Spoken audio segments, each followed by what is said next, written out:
Okay. போன வாரம் நம்ம அம்பாளுடைய தியான ஸ்லோகம், அதோடைய அர்த்தம், அதுக்கப்புறம் அம்பாளுடைய கேசாதி பாத வர்ணனை முழுக்க நம்ம பார்த்தோம். அம்பாளுடைய அந்த ஸ்வரூபம் எவ்வளவு அழகா இருக்கு, எப்படியெல்லாம் அவர் கம்பேர் பண்ணி அந்த அம்பாளே வாக்தேவி தேவதைகள்கிட்ட சொல்லி வாக்தேவிகள் வந்து இந்த சஹஸ்ரநாமம் எழுதி அம்பாள் ரொம்ப மனசு சந்தோஷப்பட்டு அப்புறம் ஹயக்ரீவர்கிட்ட அம்பாளே ஹயக்ரீவருக்கு நேர்முகமா சொல்லி ஹயக்ரீவர் அகஸ்தியருக்கு சொல்ற மாதிரி இந்த சஹஸ்ரநாமாவளி அமையறது. சோ அவ்வளோ அழகா நம்ம பார்த்தோம் போன வாரம் அந்த கேசாதிபாத வர்ணனை. சோ அது கடைசியில சுவாதீன வல்லபா அது வரைக்கும் நம்ம பார்த்தோம். 54வது நாமா, அதாவது அம்பாளை வந்து ஃபுல்லா நம்ம இது பண்ணிட்டு எல்லா ஆபரணங்களாலையும் அலங்கரிக்கப்பட்டவள். துளி கூட அவளுக்கு அவலட்சணன்றது துளி கூட கிடையாது. எந்த குத்தங்குறையும் கண்டுபிடிக்க முடியாத அளவுக்கு அவ்வளவு பர்ஃபெக்டான ஒரு இதுவா இருக்கா அப்படிங்கறது பார்த்தோம்.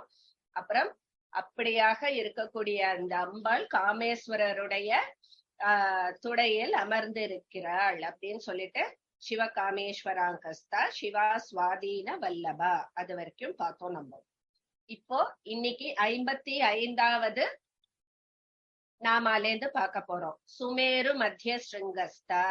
சோ இங்கேந்து அந்த மேருமலை, அதுல இருக்கிற அந்த சிந்தாமணி கிரகம், ஸ்ரீநகரத்துல இருக்கிற அந்த சிந்தாமணி கிரகம், அதனுடைய ஒரு சின்ன வர்ணனையா இங்க கொடுக்கறா. அது ரொம்ப டீடைல்டா அது எவ்வளவு அழகா இருக்கும்னு நம்ம குரூப்ல லலிதா ரத்னம் படிச்சவாளுக்கு அது ரொம்ப நல்லா தெரியும். அவ்வளோ அற்புதமா அத துர்வாசர் வந்து எழுதி கொடுத்த இது பண்ணிருப்பார். வர்ணனை பார்த்தோம்னா அந்த நகரத்து மேல அவ்வளோ அழகா சொல்லுவார் அந்த இதெல்லாம். சோ அந்த மாதிரி அந்த இருக்கிற அந்த ஸ்ரீமன் நகரத்துடைய வர்ணனை இப்போ ஒரு 55வது நாமாலேருந்து 63வது நாமா வரைக்கும் வருது. சோ முதல் நாமா சுமேரு மத்திய ஸ்ருங்கஸ்தா, அதாவது மேருமலையில அந்த நடு சிகரத்துல இருக்கா. அந்த மேருமலை பெரிய மலை, அதுல வந்து 4 சிகரங்கள் இருக்கு, பீக்ஸ், ஒரு மவுண்டன், அதுல 4 பீக்ஸ் மாதிரி இருக்கு. ஒவ்வொரு இந்த 3 பீக்ஸ் வந்து முக்கோண வடிவுல இருக்குமா. பிரம்மா விஷ்ணு சிவா அவளுக்கு ஒரு மலை உச்சி இருக்கு, பீக்கு இருக்கு. அதுக்கப்புறம் நடுவில் இந்த முக்கோணத்துக்கு நடுவுல பெரிய பீக்கா இருக்கிறது அம்பாளுடைய அந்த சிகரம். சோ அதுதான் சுமேரு மத்திய ஸ்ருங்கஸ்தா, மத்தியில் இருக்கக்கூடிய அந்த ஸ்ருங்கத்தில் வசிப்பவள், நடு சிகரத்தில் இருப்பவள் அப்படிங்கிற அந்த மீனிங்ல வருது. ஸ்ரீமன் நகர நாயிகா, ஸ்ரீமன் நகரம் அதாவது அந்த அம்பாள் வசிக்கும் அந்த இடத்திற்கு, அந்த மேருமலையில் இருக்கும் அந்த நகரத்தின் பெயர் ஸ்ரீமன் நகரம். ஸ்ரீவித்யா நகரத்திற்கு அரசியாக அதிபதியாக விளங்குபவள். இந்த சுமேரு மலைங்கிறது வந்து இந்த ஸ்ரீநகரம்ங்கிறது 2 இடத்துல நம்மளுக்கு சொல்றா. பிரம்மாண்ட புராணப்படி பார்த்தோம்னா வடக்குல இந்த மேரு மலை அப்படிங்கறதுல அந்த ஸ்ரீநகரம் வீற்று இருக்கிற மாதிரி சொல்றா. அப்புறம் ருத்ரயாமலம் அப்படிங்கிற அந்த புராணத்தின்படி பார்த்தோம்னா எல்லா பிரம்மாண்டங்களுக்கும் தாண்டி மேல அண்டத்துக்கெல்லாம் மேல அந்த ஸ்பேஸ் இருக்கு இல்லையா, அங்க வந்து ஒரு அமிர்த கடல் இருக்கு, அதுக்கு நடுவுல ஒரு மணி தீபம் இருக்கு, அங்க இருக்கு ஸ்ரீமன் நகரம் அப்படிங்கிற இன்னொரு இது இருக்கு. சோ 2 இடத்துல அந்த ஸ்ரீநகரம் இருக்கிற மாதிரி சொல்லுவா. சோ இது வந்து ஸ்ரீமன் நகர நாயிகாங்கிறது 2 இடத்துல. இந்த ஸ்ரீநகரம்ங்கிற அந்த வர்ணனை வந்து அந்த துர்வாசர் இதுல சொல்லியிருப்பார் லலிதா ஸ்தவரத்னத்துல. அவ்வளோ அழகான ஒரு வர்ணனை. மொத்தம் அதுல வந்து ஒரு 25 கோட்டை இருக்கு, பலவிதமான மினரல்ஸாலையும் அப்புறம் பலவிதமான ஜெம்ஸ்னாலையும் ஒரு கோட்டை, 2 கோட்டைக்கு நடுவுல இந்த ரிஷிகள் இந்த சக்திகள்லாம் இருக்கா.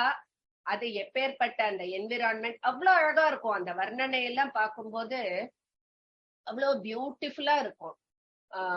சோ அந்த மாதிரி அந்த 25 கோட்டைகளையும் தாண்டி அதுல வந்து 8வது பிரகாரத்துல கதம்பவனம் இருக்கும். அங்கதான் வந்து மந்திரினி தேவி, அதாவது ஷியாமலா தேவி இருப்பிடம்.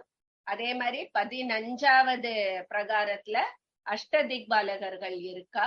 16வதுல வந்து வாராகி இருக்கிற இடம். சோ அந்த மாதிரி வரிசையா வரும். அடுத்தது பிரம்மா, விஷ்ணு, ஈசனுக்கு, அப்புறம் தாரா தேவிக்கு, வாருணி, அந்த மாதிரி எல்லா கோட்டையும் 25 கோட்டையும் தாண்டி மேல வந்தோம்னா அம்பாளுடைய அந்த மகாபத்மாட்டவி, பெரிய பெரிய தாமரைகள், அதாவது எத்தனையோ கிலோமீட்டர் அளவுக்கு பெருசா இருக்குமா அந்த தாமரைகள். அந்த மாதிரி ஒரு தாமரை காடு மகாபத்மாட்டவி. அதுக்கு நடுவுல ஒரு சிந்தாமணி கிரகம் இருக்கும். சிந்தாமணி கற்களால் ஆன ஒரு கிரகம், அதாவது கிரகம் வீடு. அந்த இடத்துல அந்த ஒரு அக்னி மூலையில சித்தக்னி குண்டம் இருக்கு. அங்கேருந்துதான் அம்பாள் எழுந்தருளினா அப்படிங்கிறது.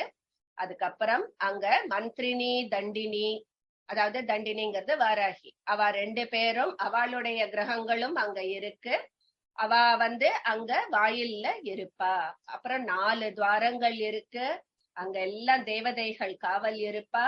அதுக்குள்ள வந்தா பெரிய பிரமாண்டமான ஸ்ரீசக்கரம், நவ ஆவரணங்களோட 9 ஆவரணங்கள் இருக்கு. அந்த ஸ்ரீசக்கரத்தோட ஒவ்வொரு ஆவரணமா நம்ம தாண்டி எல்லா யோகினிகளையும் மேல வேண்டிண்டு மேல போகும்போது அந்த பஞ்ச பிரம்மாசனத்துல, மகா சிம்மாசனத்துல சர்வானந்தமயம் அப்படிங்கிற அந்த பிந்துல வந்து அந்த மகா திரிபுர சுந்தரி எழுந்தருளி இருப்பாள் அப்படின்னு. சோ அந்த வர்ணனை பார்த்தோம்னா 200 ஸ்லோகம் கொண்ட அந்த லலிதா ஸ்தவரத்னத்துல அவ்வளவு அழகா சொல்லியிருப்பார்.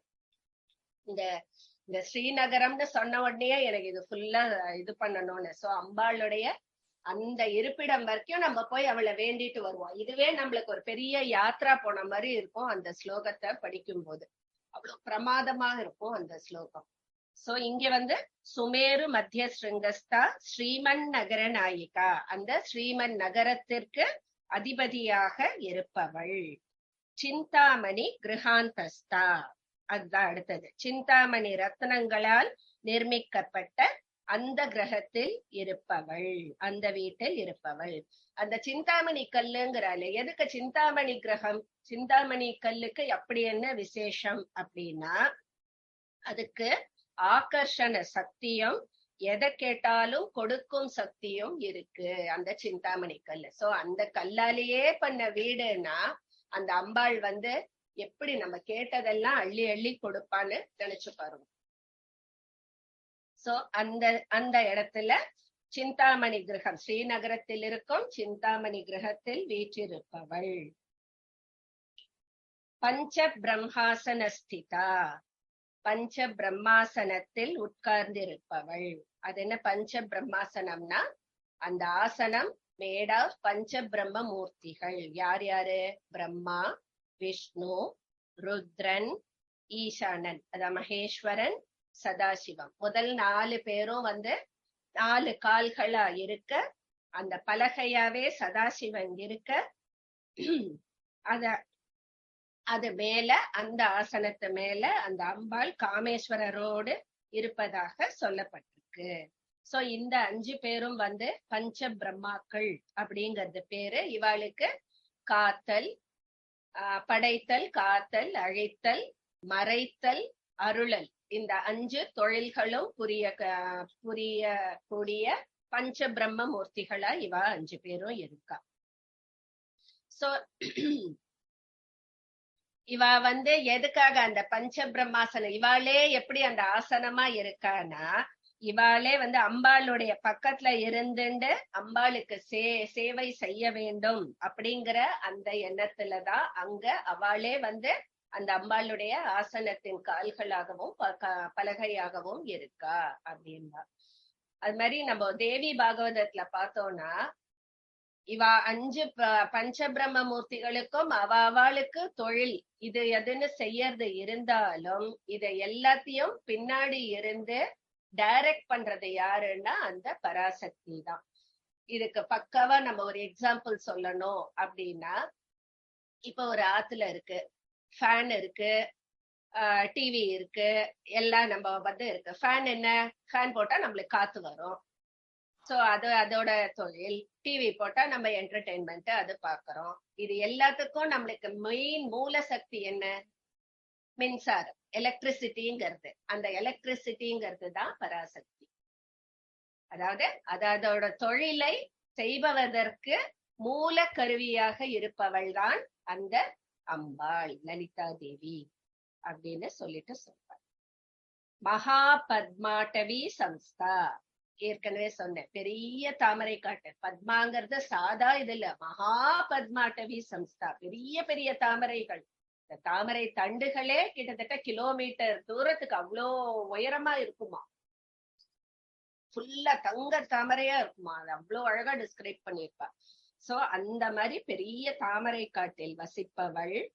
சோ அந்த மகா பத்மாட்டவி, இது சூக்ஷ்மமான ஒரு இன்னொரு அர்த்தம் என்னன்னா, நம்மளுடைய உடம்புலயே தலையில சகசிராரம்னு ஒரு சக்கரம் இருக்கு இல்லையா, அங்க ஒரு தாமரை மாதிரி ஒரு இது இருக்கும், அதுக்கும் மகாபத்மாட்டவின்னு பேரு. சோ அந்த சகசிராரத்தில் வீற்றிருப்பவள் அப்படின்னும் நம்ம ஒரு அர்த்தம் எடுத்துக்கலாம். கதம்ப வனவாசினி, அம்பாளுக்கு ரொம்ப பிடிச்ச புஷ்பம் கதம்ப. இது கதம்ப தரும். சோ அந்த சிந்தாமணி கிரகத்தை சுத்தி கதம்ப மரங்கள் அவ்வளோ அடர்ந்து இருக்குமா. வனம், அதாவது ஒரு சும்மா வெறும் தோட்டம் கிடையாது, ஒரு காடு, கதம்பவன காட்டு நடுவில் இருப்பவள். சோ அந்த சிந்தாமணி கிரகத்தை சுத்தி அந்த மணிமண்டபம் இருக்கும், அதை சுத்தி இந்த கதம்ப வனம் இருக்கும். சோ கதம்ப வனம் தான் மதுரை முன்னாடி கதம்ப வனம் தான் பேரு. ஆக்சுவலா அது ஃபுல்லா அந்த கதம்ப மரங்களா இருக்கிற இடமா. மதுரையோட இன்னொரு பேரு கதம்ப வனம். சோ அந்த கதம்ப வன வாசினி, அந்த கதம்ப இதுல இருக்கிற மதுரை மீனாட்சி சாட்சாத் அந்த ஷியாமலாதேவி தான், மந்திரினி தான் அங்க மீனாட்சியா எழுந்தருளி இருக்கிறாள் அப்படின்னு. சுதாசாகர மத்தியஸ்தா, இது அந்த இன்னொரு ஸ்ரீநகரம் சொன்னேன் இல்லையா, ருத்ரயாமலத்துல அந்த அமிர்த கடலில் நடுவில் மணித்வீபத்தில் இதே மாதிரிதான் இருக்கும். சிந்தாமணி கிரகம் தான் அதுவும். அந்த உள்ள இருக்கிற அந்த சக்கரம் பிந்துஸ்தானம் எல்லாம் ஒண்ணுதான். பட் இது அந்த மேரு மலையில இருக்கு, அது அமிர்த கடலுக்கு நடுவுல மணித்வீபத்துல இருக்கக்கூடிய அந்த சுதாசாகர மத்தியஸ்தா, அதான் அமிர்த கடலின் நடுவில் வீற்றிருப்பவள். அந்த சிந்தாமணி கிரகத்தை பத்தி இங்க சொல்றார். சோ இதுதான் ஸ்ரீமன் நகரத்தை பத்தி சின்ன வர்ணனையா தான் இங்க கொடுத்திருக்கா. அதாவது மேருக்கு மேல ஸ்ரீநகரம், ஸ்ரீநகரத்துக்கு நடுவுல கதம்பவன காடு இருக்கு, தாமரை காடு இருக்கு, அதுக்கு நடுவுல சிந்தாமணி கிரகம், அதுக்கு நடுவுல ஸ்ரீ சக்கரம், நவ ஆவரணம், அந்த பிந்துஸ்தானம், அங்க லலிதா திரிபுர சுந்தரி காமேஸ்வரனோட இருக்கா. இதுதான் அந்த பிரமிடு. அப்படியே அந்த மலையில மேல போனா அந்த பிந்துஸ்தானம்ல அம்பாள் இருக்கா. காமாட்சி, அழகான ஒரு பேரு காமாட்சி. காஞ்சிபுரத்தில் வீற்றிருக்கும் அந்த அம்பாளுடைய பேரே காமாட்சி. காம அக்ஷி, காமனா இங்க இச்சை, அதாவது கண்ணிலேயே அன்பு ததும்பும் கண்களை உடையவள் அப்படின்னு சொல்லுவாள். இன்னொரு அர்த்தம் காமாட்சினா அந்த காமேஸ்வரரையே கண்ணாக கொண்டவள் அப்படின்னு ஒரு அர்த்தமும் இருக்கு. அதாவது அவ அந்த கண்களாலேயே எல்லா பக்தர்களுக்கும் விரும்பியதை எல்லாம் தருபவளா இருக்கா அந்த காமாட்சி.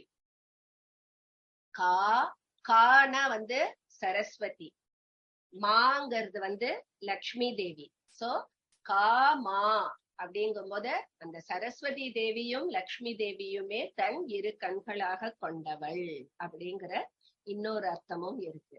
சோ அந்த கண்ணாலதான் இந்த பிரபஞ்சத்து மேல அவ அப்படி ஒரு அன்பு கருணை எல்லாத்தையும் பொழிகிறாள்.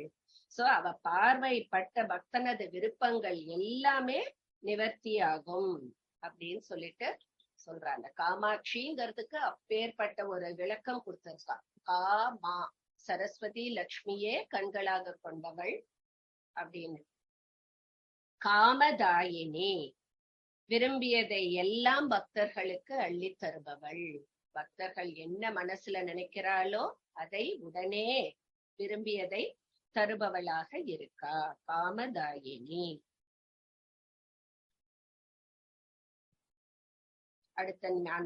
அடுத்த நாமாலேருந்து பண்டாசுர வதம் ஆரம்பிக்கிறது.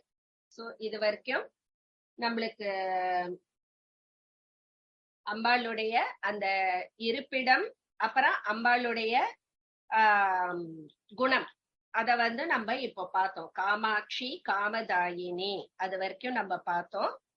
இப்போ 64வது நாமம்லேருந்து அம்பாளை பண்டாசுர சம்ஹாரம் எப்படி பண்ணா, அப்புறம் மன்மதனை எப்படி திருப்பியும் உயிர் பெயர செய்தா அப்படிங்கிற அந்த பாட்டு பார்க்க போறோம். 64லேருந்து 84வது நாமா பண்டாசுர வதம்.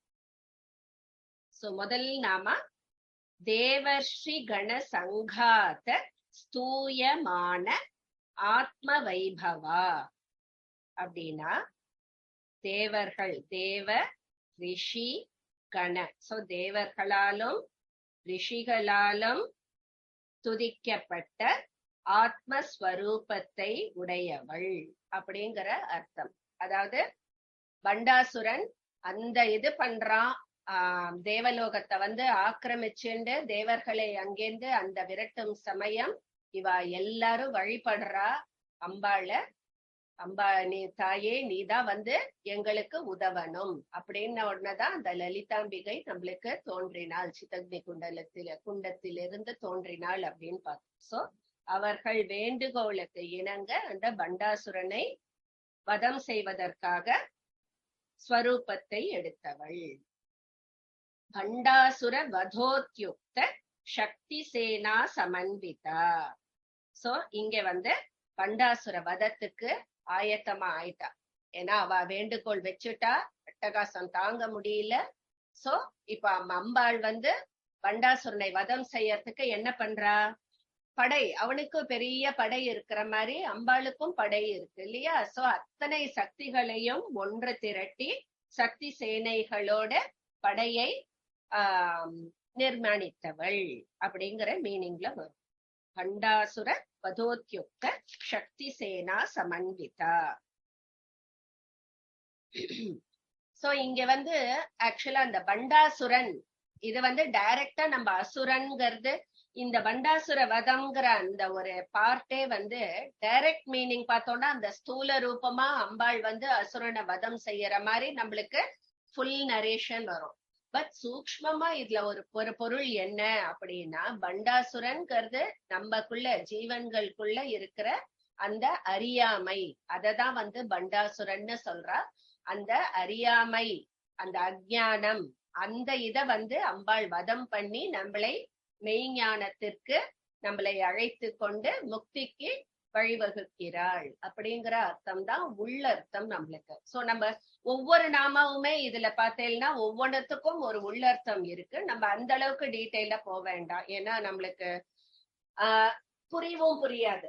நம்ம மேலாட இப்போ இதுதான் ஆன் த ஹோல் பண்டாசுர வதம்ங்கிறது சூக்ஷ்மமான பொருள், நமக்குள்ள இருக்கிற அந்த அஜ்ஞானத்தை வதம் செய்வது அப்படிங்கிற அந்த பொருள், அது வரைக்கும் மட்டும் ஞாபகம் வச்சுப்போம். நம்ம மேலாட அந்த இருக்கிற மீனிங் மட்டும் பார்ப்போம். சோ அம்பாள் பண்டாசுரனை வதம் பண்றதுக்காக சக்தி சேனையோட ரெடி ஆயிட்டா. அடுத்தது சம்பத்கரி சமாரூட சிந்தூர பிரஜ சேவிதா. அது யாரு? சம்பத்கரி யாரு? அம்பாளுடைய யானை படையின் தலைவி தான் சம்பத்கரி.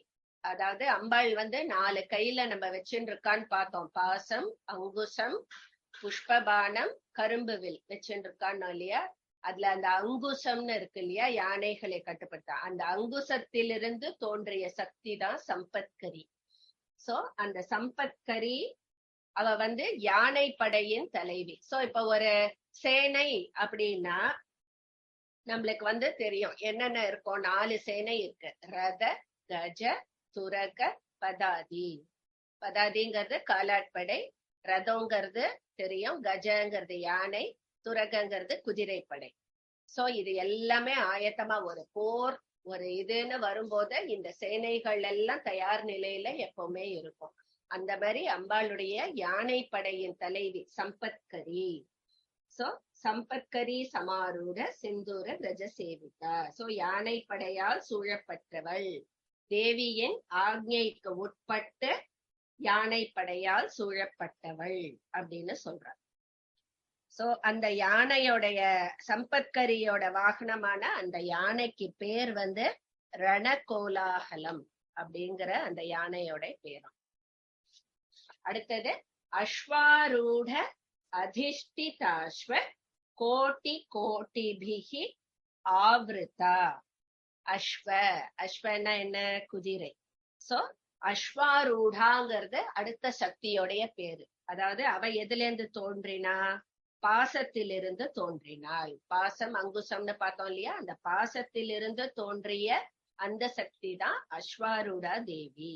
சோ அந்த அஸ்வாரூடா வந்து அம்பாளோட ஆக்ஞைக்கு உட்பட்டு கோட்டி கோட்டி குதிரைகளால் கோட்டி கோட்டி குதிரைகளின் படையோட ஆயத்தமானாள்.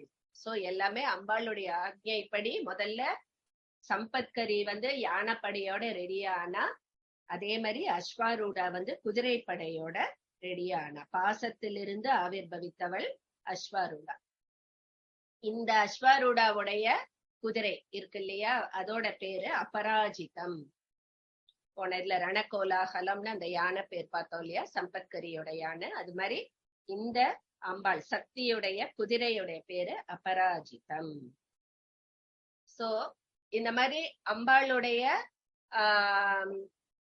சேனை எல்லாம் தயார் நிலையில இருக்கு அப்படின்னு ஒண்ணு ஒன்னா சொல்லின்னு வரா. சோ இதுக்கு மேல பார்த்தேன்னா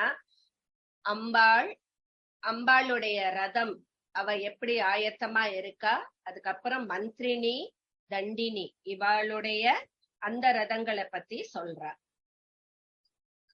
சோ இதுல வந்து அம்பாளுக்கு ரொம்ப முக்கியமான 2 சக்திகள் அம்பாளுடைய கூடவே இருக்கிறது, ரைட் ஹேண்ட் லெஃப்ட் ஹேண்ட் மாதிரி இருக்கிறது யாருன்னா, ஒண்ணு மந்திரினி தேவி, இன்னொன்னு தண்டினி. மந்திரினிங்கிறது தான் ஷியாமலா தேவி, மாதங்கி, ராஜமாதங்கி, அது எல்லாமே மந்திரினியை தான் குறிக்கிறது.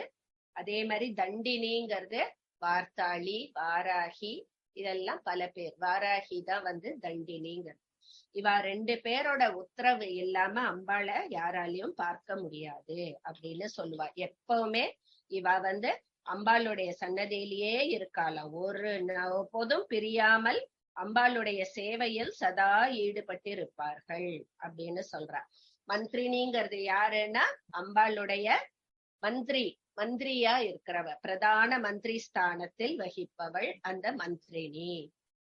அந்த மந்திரினி வந்து சங்கீதத்திற்கு அதிஷ்டான தேவதையா இருக்கா அப்படிங்கிற. அது மாதிரி அம்பாளுடைய அந்த கரும்பு வில்லிலிருந்து இக்ஷுகோதண்டத்திலிருந்து தோன்றியவள் தான் இந்த மந்திரினி தேவி.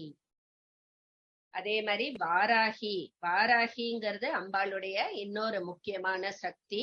இவ மந்திரினி வந்து மந்திரியா இருக்கிற மாதிரி அம்பாளுடைய சேனைப்படை சேனாதிபதினு சொல்லுவா இல்லையா, அதுதான் வந்து வாராகி. அவளுக்கு இன்னொரு பேரு தண்டநாதா, வார்த்தாளி, அந்த இதுலயே பேரும் இருக்கு. அவ வந்து அம்பாளுடைய அந்த புஷ்பபானத்திலிருந்து தோன்றி எல்லா சிக்கல்களையும் தீர்த்து வைக்கக்கூடியவள் அந்த வாராகி. சோ இவ 2 பேரும் வந்து ரொம்ப பிரைம் சக்திகள், அம்பாளோடையே எப்பவுமே இருக்கிறவா. சோ இப்ப அடுத்த நாமால இருந்து வந்து நம்ம அதுதான் பார்க்க போறோம். சம்பத்கரி பாசத்து இதுல இருந்து அங்குசத்துல இருந்து வந்தா, அஸ்வாரூடா பாசத்திலிருந்து வந்தா, மந்திரினி கரும்பு வில்லில இருந்து வந்தா, வாராகி புஷ்பபானங்கள்ல இருந்து வந்தா. சோ அம்பாளுடைய 4 கைகள்ல இருந்தும் இந்த 4 சக்திகளும் வந்தா. அந்த அளவுக்கு ஞாபகம் வச்சுக்கோங்க. இப்போ சக்கரராஜ ரதாரூட சர்வாயுத பரிஷ்கிருதா.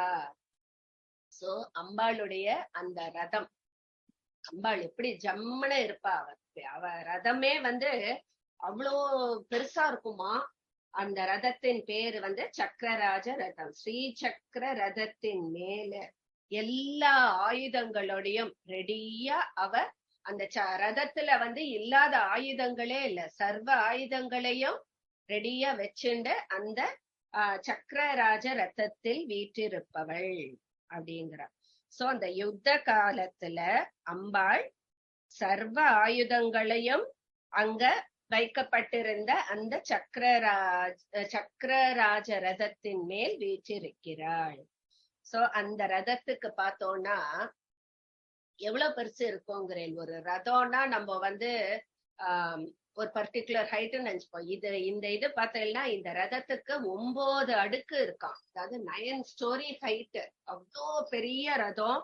கிட்டத்தட்ட 10 யோஜனை உயரம். 10 யோஜனைன்னா எவ்வளோ? கிட்டத்தட்ட 15 கிலோமீட்டர். அவ்வளோ உயரமா இருக்குமா. 4 யோஜனை விஸ்தாரமா இருக்கும் அப்படிங்கிற அவ்வளோ பெரிய ஒரு ரதத்துல அம்பாள் சர்வ ஆயுதங்களோட ஆயத்தமானாள் அப்படின்னு ஒரு மீனிங். கேய சக்கர ரதாரூட மந்திரினி பரிசேவித்தா. சோ அடுத்தது யாரு? அம்பாள் லலிதாம்பிகையுடைய ரத்தம் சக்கரராஜ ரத்தம்ங்கிறத நம்ம பார்த்தோம். இப்போ அவளுடைய 2 மேஜர் சக்திகள் மந்திரினி வாராகி இருக்கு இல்லையா, அவளும் ரதத்தில் வீற்றிருக்கிறாள். கேய சக்கர ரதம் அப்படிங்கிறது மந்திரினியோடைய ரதம். அந்த கேய சக்கர ரதத்தில் ஆரோகணம் செய்திருக்கும் அந்த மந்திரினி தேவியால் சேவிக்கப்பட்டவள் அப்படின்னு அம்பாள சொல்றார். கேய சக்கர ரதம்ல மந்திரினி அவ வந்து ரெடியா இருக்கா. அந்த ரதம் பார்த்தோம்னா 7 தட்டுகள் கொண்ட ரதமா இருக்கான். அம்பாளோட இது 9 தட்டுகள் கொண்ட ரதம்னு சொன்னேன் இல்லையா, இது வந்து 7 தட்டுகள் கொண்ட ரதம். அடுத்தது கிரி சக்கர ரதாரூட தண்டநாதா புரஸ்கிருதா. தண்டநாதாங்கிறது தான் வாராகி. சோ வாராகியுடைய ரதத்தின் பேரு கிரி சக்கரம், கிரி சக்கர ரதம் அப்படின்னு பேரு. சோ அந்த கிரி சக்கரம்ங்கிற அந்த ரதத்துல ஆரோகணம் செய்திருக்கும் அந்த தண்டநாதையை முன்னிட்டு இருப்பவள் அப்படின்னு சொல்றார். சோ இந்த அம்பாளுடைய ரதம் வந்து 5 தட்டுகள் இருக்கு. இந்த வாராகியே வந்து துர்சக்திகளை விரட்டும் ஆற்றல் உடையவளா இருக்கா அந்த வாராகி. சோ பாருங்க, அவாவா சக்கரராஜ ரதத்துல அம்பாள் இருக்கா. சாட்சாத் அந்த அம்பாளே எல்லா ஆயுதங்களோட ரெடியா இருக்கா. இந்த பக்கம் கேய சக்கரத்து ரதத்துல மந்திரினி இருக்கா. கிரிச்சக்கர ரதத்துல வாராகி. எல்லாரும் ஆயத்தமா இருக்கா அந்த பண்டாசுரனை வதம் செய்ய. அடுத்த நாம ஜுவாலா மாலினி காட்சிப்த வன்ஹி பிராகார மத்தியகா. ஜுவாலா மாலினி இது யாரு அப்படின்னு பார்த்தோம்னா, நம்ம படிச்சிருக்கோம் 15 நித்திய கலா தேவிகள்னு நம்ம கட்கமாலால பார்த்தேன்னா அழகா படிச்சிருக்கோம் நம்ம.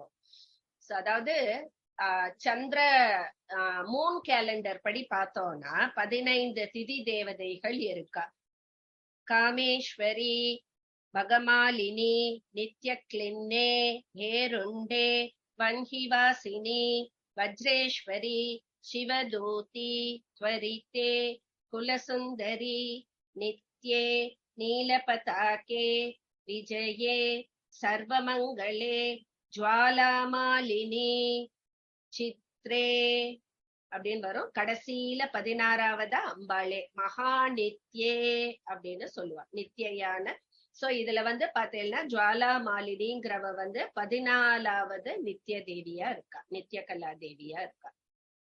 சோ இங்க வந்து அவளுக்கு என்ன பார்ட் அப்படின்னா, இந்த பண்டாசுர யுத்தத்துல சக்தி சேனைகளுக்கு ராத்திரியில எந்த கெடுதியும் வராம இருக்கிறதுக்காக அம்பாள் என்ன பண்ணாலாம், அந்த ஜுவாலா மாலினிய வந்து 100 யோஜனை விஸ்தாரத்துல 30 யோஜனை உயரத்துல ஒரு நெருப்பு கோட்டையா இருக்கிற மாதிரி அம்பாள் வந்து அவளுக்கு ஆக்ஞை பிறப்பித்தாளாம்.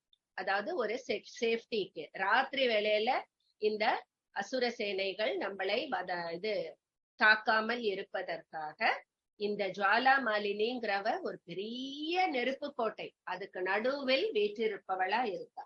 ஜுவாலா மாலினி காட்சித்த வன்ஹி பிராகார மத்தியகா, அந்த நெருப்பு கோட்டையின் நடுவில் வீற்றிருப்பவளா இருக்கா. சோ அந்த பண்டாசுரனால எந்த ஆபத்தும் நம்ம சக்தி சேனைக்கு வரக்கூடாதுங்கிறதுனால அம்பாள்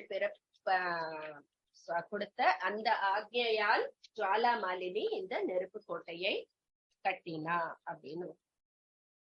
சோ ஏற்பாடு முதல்ல பண்ணியாச்சு, ப்ரொடெக்ஷனும் பண்ணிட்டு இருக்கா அம்பாள் தன்னுடைய சேனை. இப்போ அடுத்தது வதம் ஆரம்பிக்கிறது. இந்த வதம்லயே பார்த்தோம்னா ரொம்ப அழகா இருக்கும். அதாவது சண்டை போடும்போது ஒரு சாதா ஒரு சேனையில படையில இருக்கிறவா வந்து போய் அந்த இவாளோட அந்த தலைமையில இருக்கிறவாளோட போய் சண்டை போட மாட்டா. அவளுக்கு ஈக்குவல். இங்க மினிஸ்டரா அங்க மினிஸ்டரோட சண்டை போட்டு இது பண்ணுவா. இங்க தலைவரா அங்க தலைவர். அது மாதிரி இங்க சேனாதிபதியா அந்த சேனாதிபதியோட அந்த மாதிரி வரும் இதுல எல்லா வதமுமே. சோ ஃபர்ஸ்ட் எடுத்தோடனே பண்ட சைன்ய வதோத்யுக்த சக்தி விக்ரம ஹர்ஷிதா. அதாவது பண்டனுடைய அந்த பண்டாசுரனுடைய சேனைகளை அழிப்பதில் அந்த சக்திகள் அவ எல்லாரும் சேர்ந்து இங்கே வந்து இருக்கிற பல சக்திகள், சக்தி சேனாதன இவள்தே. அந்த சக்திகளுடைய படை வந்து அந்த பண்டாசுரனுடைய அந்த சேனை படையை தன்னுடைய பராக்கிரத்தினால் அழித்தார்கள். அந்த இத கேட்டு ரொம்ப சந்தோஷம் அடைந்தாள் அப்படின்னு சொல்லிட்டு சொல்றாங்க பண்ட சைன்ய. சோ இந்த சேனையை சக்தி சேனை வந்து தாக்கி அவளை அழிச்சதுல பரம சந்தோஷம் அடைந்தாள் அம்பாள். நித்யா பராக்கிரமாட்டோப்ப நிரீக்ஷண சமுத்சுகா. அடுத்தது இந்த நித்திய கலா தேவிகள் நம்ம பார்த்தோம் இல்லையா, அந்த நித்திய தேவதைகள் வந்து அவளுடைய பங்குக்கு சேனையை துவம்சம் செஞ்சா அவளும். சோ அந்த பராக்கிரமத்தை பார்ப்பதில் உற்சாகமாய் இருந்தால் அம்பாள். சோ தன்னுடைய அந்த சக்தி சேனையும் அடுத்தது அந்த நித்யா தேவிகளும் தன்னுடைய பங்கிற்கு அந்த பண்டாசுரனுடைய சேனையை வதம் செய்ததில் மிகுந்த மகிழ்ச்சி கொண்டவளாக இருந்தாள். பண்ட புத்திர வதோத்யுக்த பாலா விக்ரம நந்திதா. பாலாங்கிறது யாரு? அம்பாளுடைய புத்திரி, லலிதாம்பிகையுடைய புத்திரி. 9 வயதுதான் அவளுக்கு, பாலாம்பிகை அப்படின்னு. அம்பாள் மாதிரியே அவ்வளோ அழகானவோ அவ்வளோ சக்தி பொருந்தியவள் அந்த பாலா. அந்த பாலா வந்து அம்பாளுக்கு எல்லாருமே அம்மா மாதிரியுமே தான். அம்மாக்கு தன் குழந்தை மேல எவ்வளவு பிரியம் இருக்கும், அதே மாதிரி அந்த லலிதாம்பிகைக்கும் தன்னுடைய அந்த பாலாம்பிகையின் இடத்தில் மிகுந்த அன்பு உண்டு. அதனால அந்த எப்பவுமே அதாவது நம்ம இந்த ஸ்ரீவித்யா உபாசனையில பார்க்கும்போது கூட முதல்ல பாலாம்பிகாவுடைய அந்த மந்திரம், அந்த பஞ்சாட்சரம் நினைக்கிறேன் பாலாம்பிகாவோடது, அந்த இது முதல்ல உபாசனை எடுத்துட்டு அப்புறம் தான் ஷோடசம் கடைசியில லலிதாம்பிகை. சோ ஸ்டார்ட் வந்து அம்பாள் பாலாம்பிகால இருந்து தான் ஆரம்பிப்பா.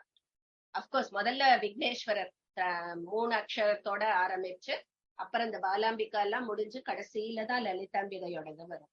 சோ அந்த பாலாம்பிகையோட பிரீத்தியை பெற்றாலே நம்மளுக்கு அம்பாளுடைய தயவு தானாவே நம்மளுக்கு கிடைக்கும் அப்படிங்கிறது.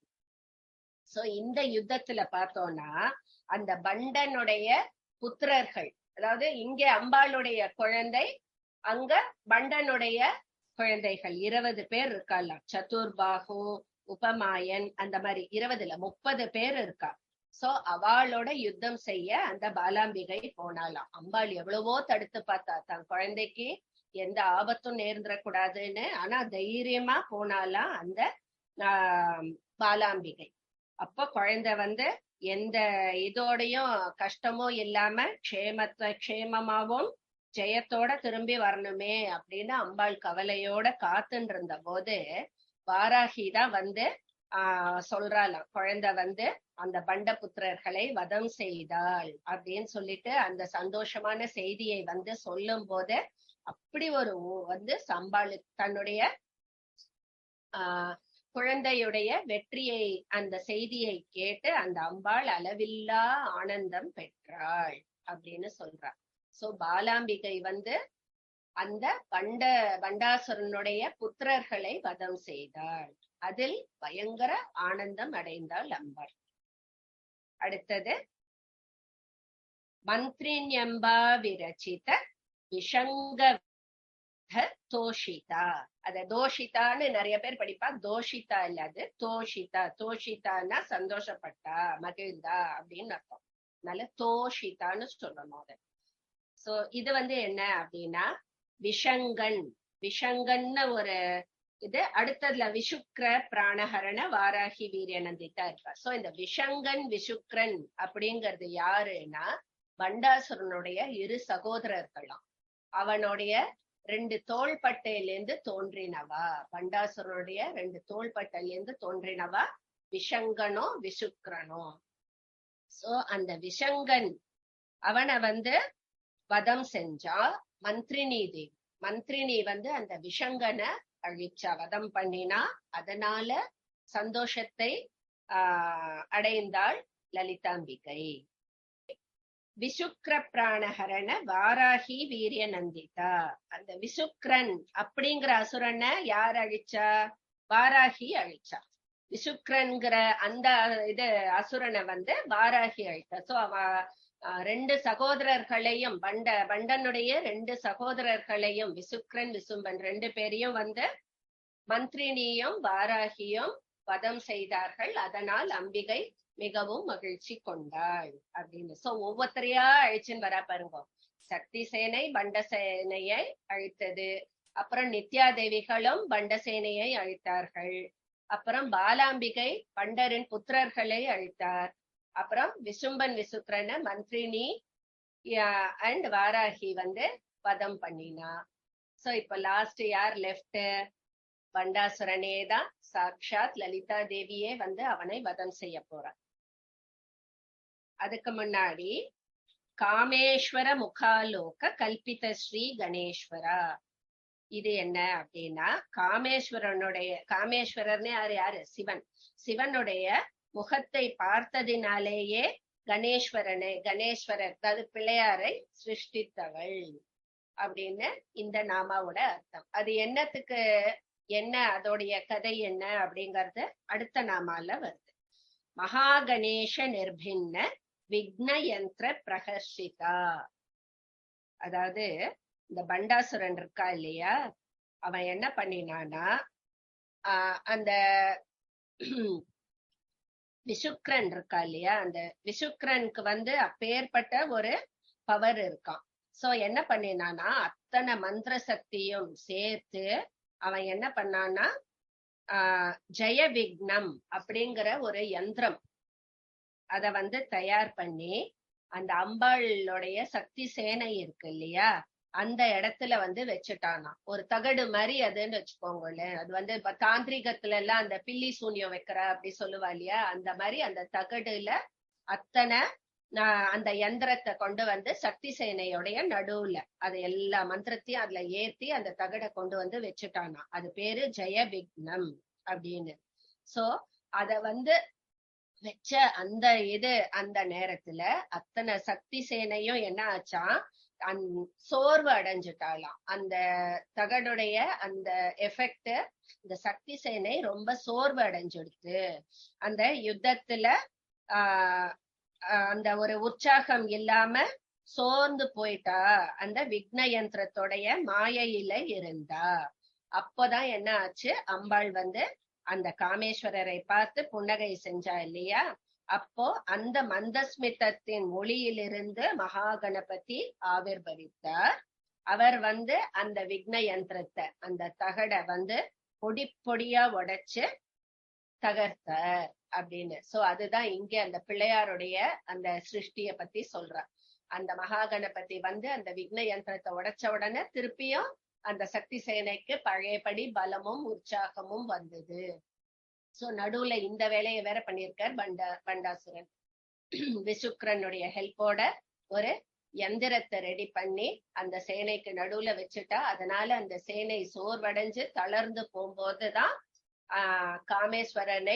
காமேஸ்வரரை மந்தஸ்மிதத்தால் அந்த ஒளி இதனால கணேசன் பிள்ளையார் தோன்றி அந்த விக்ன யந்திரத்தை தவிடு பொடியாக்கி திருப்பியும் அந்த சக்தி சேனைக்கு உற்சாகத்தை கொடுத்தார் அப்படின்னு வருது. சோ இதுதான்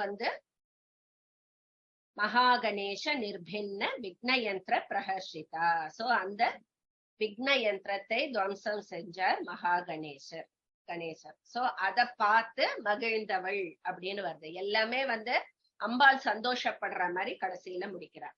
அதாவது விஷுக்ரன் நாட்டிய அந்த விக்ன யந்திரத்தை நாசம் செய்த அந்த கணேசனை கண்டு மகிழ்ந்தவள் அப்படின்னு. பண்டாசுரேந்திர நிர்முக்த சஸ்திர பிரத்யஸ்திர வர்ஷினி. இப்போ நேருக்கு நேர் சண்டை வந்தாச்சு அம்பாளுக்கும் பண்டாசுரனுக்கும். அவ அந்த அவதாரம் எடுத்ததுடைய அந்த கிளைமேக்ஸ் சொல்லுவா இல்லையா? சோ அந்த டைரக்ட் வதம். அதுக்கு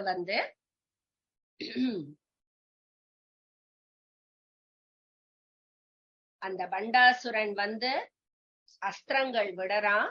அதுக்கு பிரதி அஸ்திரங்களை சார மாதிரியா அவளும் பொழிஞ்சா.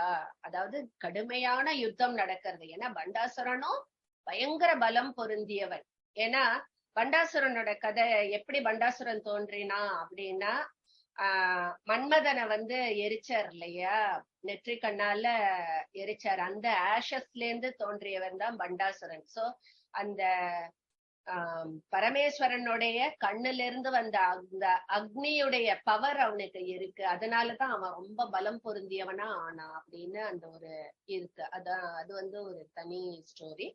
சோ இங்க அந்த பண்டாசுரன் அஸ்திரத்தை விடுறான். அதுக்கு பிரதி அஸ்திரமா அவ அங்கேந்து சாரமாரியா அவளும் விடாமல் அவனை தாக்கினாள். சோ இங்க ஒரு 2 டேர்ம் இருக்கு, அஸ்திரம் சஸ்திரம். என்ன வித்தியாசம்? அஸ்திரம்னா என்ன, சஸ்திரம்னா என்ன? அஸ்திரம்ங்கிறது நம்ம கையில வச்சுண்டு சண்டை போடுற வெப்பன்ஸ். அதாவது வாள், கதை, இதெல்லாம் நம்ம கையில வச்சுண்டு சண்டை போடுறோம் இல்லையா, அதெல்லாம் அஸ்திரங்கள். சஸ்திரங்கள் அப்படிங்கிறது என்னன்னா நம்ம ஏவி விடுறது. இப்ப அம்பு விடுறோம் வில்லுல இருந்து, அது நம்ம கையிலேயே இருக்கிறது இல்ல இல்லையா? சோ அந்த பானம் போய் தாக்குறது, அது சஸ்திரம். சோ இதுதான் சஸ்திர பிரத்யஸ்திர வர்ஷினி. கராங்குலி நகோத்பன்ன நாராயண தசாகிருதிஹி. மகாவிஷ்ணுவுடைய அந்த தசா அவதாரங்களையும் தன்னுடைய கை நகக்கண்களிலிருந்து ஆவிர்படிக்கும்படி செய்தவள். அதாவது அந்த தசா அவதாரமும் தன்னுடைய நகத்திலிருந்து தோன்றிதான். அம்பாளுடைய கை 10 நகங்கள், நகக்கண்கள்ல இருந்து தோன்றினதுதான் தசாவதாரம் அப்படிங்கிற மாதிரி சொல்றார். அதையே இங்க சடனா அந்த நாமா இங்க வருது அப்படின்னா, பண்டாசுரன் அம்பாளோட யுத்தம் பண்ணிட்டே இருக்கான் இல்லையா, சாரமரியா 2 பேரும் சண்டை போட்டுட்டே இருக்கா. அப்போ சர்வாசுராஸ்திரம் அப்படிங்கிற அந்த ஒரு அஸ்திரத்தினால அவர் என்ன பண்ணாரா, பண்டாசுரன் என்ன பண்ணானா பல அசுரர்களை அதுல இருந்து தோன்ற வச்சானா. அதாவது ராவணன், அப்புறம் பலிதேவன், ஹிரண்யாக்ஷன், அந்த மாதிரி பல சக்தி பொருந்திய அசுரர்களை உண்டு பண்ணி அவளை அவளையும் ஹெல்ப் எடுத்துட்டு அம்பாளோட யுத்தம் பண்ண ஆரம்பிச்சாராம். சோ அதுக்கு பிரதியா அம்பாளுடைய நகக்கண்களிலிருந்து நாராயணனுடைய தசா அவதாரங்களும் தோன்றி அந்த அசுரர்களை அழிக்க ஆரம்பிச்சது அப்படின்னு சொல்லிட்டு ரொம்ப அழகா அப்படியே அந்த ஒரு யுத்த களமே நம்ம கண்ணு முன்னாடி கொண்டு வந்துடுது இந்த ஒவ்வொரு நாமாவும் நம்ம படிக்கும் போது. அடுத்தது மகாபாசுபதாஸ்திராக்னி நிர்தக்த அசுர சைனிகா.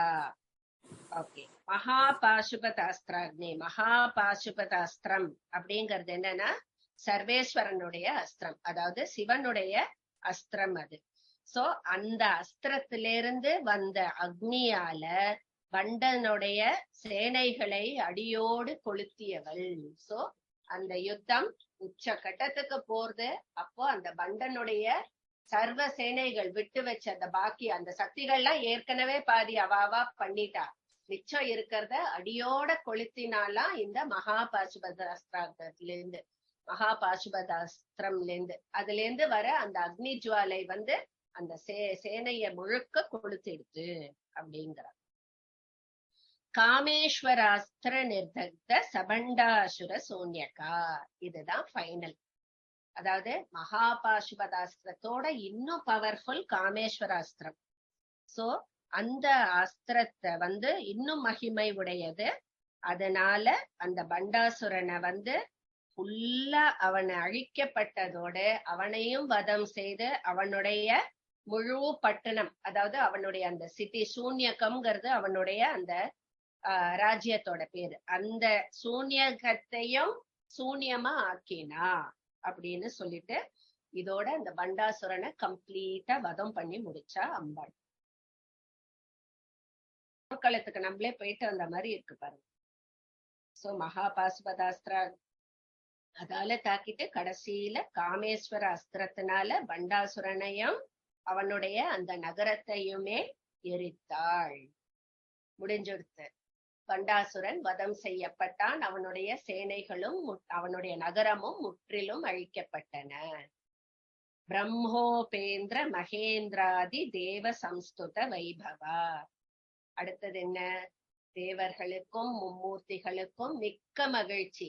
ஏன்னா அந்த அசுரன் அழிக்கப்பட்டான். எல்லாரும் இத கொண்டாடினா அம்பாளை வணங்க ஆரம்பிச்சா. மிகுந்த மகிழ்ச்சி அடைந்து அம்பாளை தோற்றி புகழ் பாடினார்கள். யாரு? பிரம்மன். உபேந்திரன்னா யாரு? விஷ்ணு. மகேந்திர ஆதி தேவ, எல்லா தேவர்களும் மும்மூர்த்திகளும் அம்பாளை போற்றி வணங்கினார்கள். அதுக்கப்புறம் ஹரநேத்ராக்னி சந்தக்த காம சஞ்சீவ நௌஷதிஹி. சோ இதுவும் அதோடைய ஒரு பார்ட்லயே வருது, பண்டாசுர வதத்தோட ஒரு பார்ட்லயே வருது. அதாவது என்னன்னா, அம்பான சிவனுடைய நெற்றிக் கண்ணின் அக்னியால் எரிக்கப்பட்ட அந்த மன்மதனுக்கு உயிர் கொடுத்த சஞ்சீவினி மருந்தாக திகழ்கிறவள் அந்த அம்பாள். சோ அம்பாள் தான் திருப்பிய மன்மதனுக்கு உயிர் கொடுத்தா. சோ அவ ஒரு சஞ்சீவினி மூலிகையா அவ நடந்துண்டா அப்படின்னா. சோ உயிர் பெறும்படி செய்தவள். ஓகேவா? சோ இது வரைக்கும் நம்ம பண்டாசுர வதம் எல்லாம் ஜோரா ஆயிடுச்சு. மன்மதனும் திருப்பியும் உயிர் பெற்றான். அதுவும் தேவர்களின் வேண்டுகோளுக்கு இணங்கதான். இப்போ அடுத்த நாமா 85லேருந்து 85வது நாமா, ஒரு 5 நாமா இருக்கு. அதுல அம்பாளுடைய சூக்ஷ்ம ரூபம் அத பத்தி சொல்றா. இப்ப நம்ம இத்தனை நேரம் பார்த்தது எல்லாம் கேசாதி பாத வர்ணனை, அப்புறம் இந்த பண்டாசுர, இது எல்லாமே ஸ்தூல ரூபம். அதாவது அம்பாள் எப்படி இருப்பா நம்ம கண்ணு முன்னாடி. இப்ப சண்டை, அம்பு, வில்லு, கைகள் எல்லாமே நம்ம கண்ணு முன்னாடி தெரியுது. சோ ஸ்தூல சரீரத்தை வச்சு அம்பாள சொன்னது. இனிமே வர்றது எல்லாம் சூக்ஷ்ம ரூபம், குண்டலினி ரூபம், மந்திர ரூபம், அந்த மாதிரி வரும். அப்புறம் அம்பாளுடைய குணங்கள், சகுணங்கள், நிர்குணங்கள் எல்லாம் வரும். ரொம்ப இன்னும் ஒரு டிஃபரெண்டான டைப்பா போகும் இனிமே. சோ முதல்ல இந்த 5 நாமா பார்ப்போம். 85, 86, 87, 88, 89. இந்த 5 நாமாவும் சூக்ஷ்ம ரூபம். ஸ்ரீமத் வாக்பவ கூட்டைக ஸ்வரூப முக பங்கஜா அப்படிங்கிறது என்னன்னா, அம்பாள் நம்ம உடம்பு இருக்கு இல்லையா, அந்த ரூபத்துல 3 பாகமா நம்ம உடம்ப பிரிக்கிறோம். அதாவது முகம் வரைக்கும் இருக்கிற ஒரு பார்ட்டு, அதுதான் வாக்பவ கூட்டம் அப்படின்னு பேரு. அது பேரு 3 கூடங்களா பிரிக்கிற உடம்ப. முகம் வரைக்கும் இருக்கிறது வாக்பவ கூட்டம். அங்கதான் நம்மளுக்கு முகத்துலதான் அதான் நெத்தி ஞானம் இருக்கு இல்லையா. சோ ஞான சக்தி அங்கதான் வீற்று இருக்கிறாளாம். நம்மளுக்கு ஞானத்தை அளிக்கக்கூடிய கூடமா அது இருக்கு. ஸ்ரீமத் வாக்பவ கூட்டைக்க ஸ்வரூப முக பங்கஜா. சோ அந்த முகத்துல இருக்கிற அந்த கூட்டம் பேரு வாக்பவ கூட்டம். ஞான சக்தி அங்க இருக்கா. அங்க அம்பாள் வீற்றிருக்கிறாள். அடுத்தது கண்டாத கடி பர்யந்த மத்திய கூட்ட ஸ்வரூபிணி. இது 2வது கூட்டம். 3 கூட்டமா பிரிச்சிருக்கான்னு சொன்னேன் இல்லையா உடம்ப. முகம் மட்டும் ஒரு கூடம், அதுக்கப்புறம் கழுத்திலிருந்து இடுப்பு வரைக்கும் அந்த பார்ட்டு ரெண்டாவது கூட்டம், மத்திய கூட்டம்னு பேரு. அது பேர் தான் காமராஜ கூட்டம் அப்படின்னு. அதுதான் இச்சா சக்தி இருக்கக்கூடிய இடம். மேல இருக்கிறது ஞான சக்தி, இங்க இச்சா சக்தி, கழுத்திலிருந்து இடுப்பு வரை உள்ள வடிவம். சோ இது வந்து மத்திய கூட்டம். அடுத்தது சக்தி கூட்டை கூட்ட ஏகதா பண்ண கட்டியதோ பாகதாரிணி. இது மூணாவது கூட்டம், சக்தி கூட்டம்னு பேரு. சோ வாக்பவ கூட்டம், மத்திய கூட்டம், அது பேர் தான் காமராஜ கூட்டம். அடுத்தது சக்தி கூட்டம். சக்தி கூட்டம்ங்கிறது இடுப்புக்கு கீழே, அதாவது சிருஷ்டி முதலிய சக்திகளை கொடுக்கக்கூடியது. அது வந்து கிரியா சக்தி. சோ மேல இச்சா சக்தி, நடுவுல ஞான சக்தி, கீழே கிரியா சக்தி. எவ்வளவு அழகா இருக்கு பாருங்க, நம்ம படிக்கும் போதே ஒரு இதுவா இருக்கு.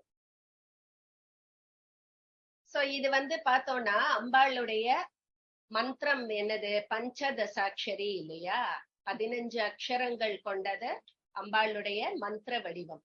அதுல வந்து இந்த வாக்பவ கூட்டம், முதல் கூட்டம் சொன்னேன் இல்லையா, அந்த முகம், அந்த கூட்டம்ல வந்து முதல் 5 அக்ஷரங்கள் கொண்டது அந்த கூட்டமா. அப்புறம் அந்த மத்திய கூட்டம்னு இல்லையா, ஞான சக்தி, ஐ மீன் இச்சா சக்தி இருக்கிற இடம், அது வந்து 6 அக்ஷரங்கள் கொண்டது. சோ முதல்ல 5, அப்புறம் 6, அப்புறம் கீழே கிரியா சக்தியில இருக்கிறது 4 அக்ஷரங்கள். சோ அந்த பஞ்சதசாட்சரமுமே வந்து உடம்பு ஸ்தூல ரூபமா சூக்ஷ்மமா அம்பாள் அந்த அக்ஷரங்களில் இருக்கிறாள், அக்ஷர வடிவமாகவே இருக்கிறாள் அப்படிங்கிற மாதிரி ஒரு சூக்ஷ்ம ரூபத்தை பத்தி சொல்றாங்க. ஓகேவா? சோ இப்போதைக்கு நம்ம புரிஞ்சுக்கிறது வந்து 3 பாகமா இருக்கு அந்த பஞ்சதசாட்சரமும். முதல் 5 வாக்பவ கூட்டம், ஞான சக்தி. அடுத்த 6 இச்சா ரூபம், இச்சா சக்தி, மத்திய கூட்டம். அடுத்தது கிரியா சக்தி, சக்தி கூட்டம் அப்படின்னு ஞாபகம் வச்சுக்கோம். அடுத்தது மூல மந்திராத்மிகா, அதாவது மூல மந்திரத்தின் உட்பொருளாக இருப்பவள். சோ இதுதான் நம்ம அந்த மொத்தமா இப்ப 3 கூட்டம் பிரிச்சு பார்த்தோம் இல்லையா, அந்த பஞ்சதசாட்சர மந்திரமே ஸ்வரூபமாக இருப்பவள், அந்த மூல மந்திரமே ஸ்வரூபமாக இருப்பவள், அதுதான் மூல மந்திராத்மிகா. மூல கூட்டத்ரய கலேவரா அப்படின்ற. சோ இந்த 3 கூடங்கள் இப்ப நம்ம பார்த்தோம் இல்லையா, அந்த 3 கூடங்களின் சமமான சரீரத்தை உடையவள். அந்த 3த்தையும் கூட்டினா அவளுடைய மொத்த சரீரம், மந்திர சரீரமும் வருது அப்படிங்கிற மாதிரி சொல்றாங்க. சோ இந்த 5ம் வந்து சூக்ஷ்ம ரூபம், அவளுடைய மந்திர ரூபத்தை பத்தி சொல்றது.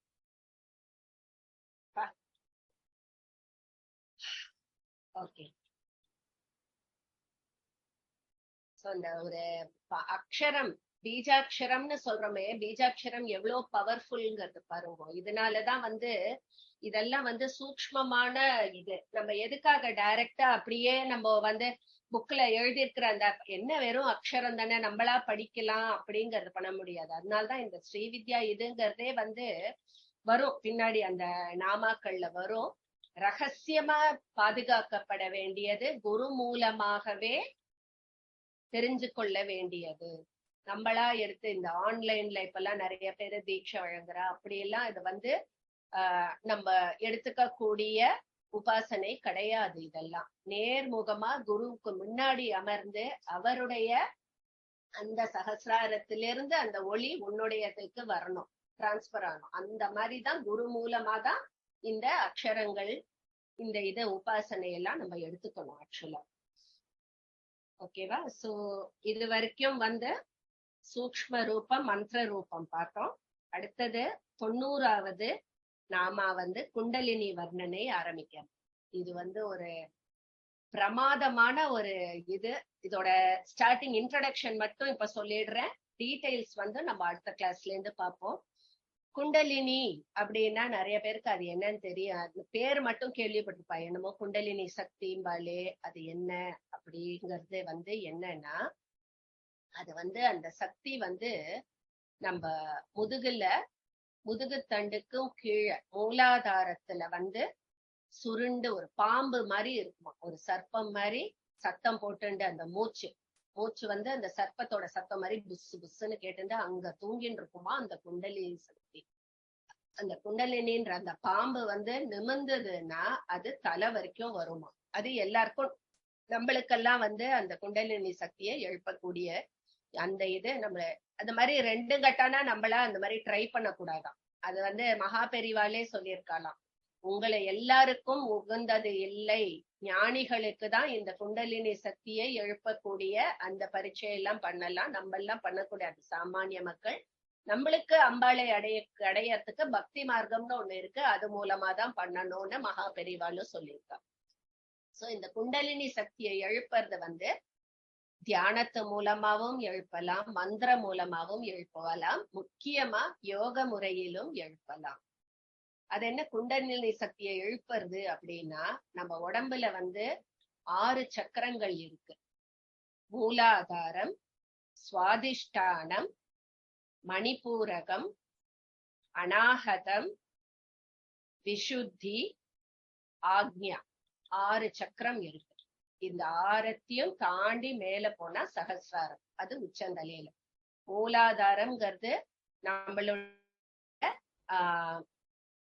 கீழே பிறப்புறுப்புகளுக்கு கிட்ட இருக்கு அப்படிங்கிறார். சுவாதிஷ்டானம்ங்கிறது அதுக்கும் கொஞ்சம் மேல இருக்கு.